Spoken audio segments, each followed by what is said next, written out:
না। রাগ, অনুরাগ, বিরাগ, ক্ষোভ, দুঃখ, ব্যথা বেদনা আমার কিছু নাই নাই। এই অর্থে একটা কথা আছে, আমি মিডিয়ার লোক, আমরা একসাথে চলি, ভালো মন্দ হবে।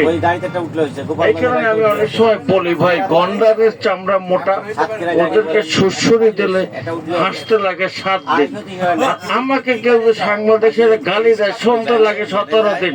যেটা পারেন রাগ বিরাগ অনুরাগ হইতে পারেন, আমি কিছু বলবো না।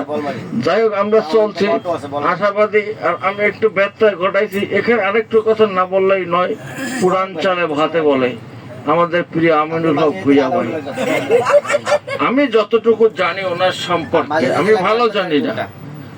এই ঢাকা শহরে তখন জনকণ্ঠ পত্রিকা জন্ম সৃষ্টি হয়নি, ইনকিলাব সৃষ্টি হয় না, তার আগের সেই সাংবাদিক।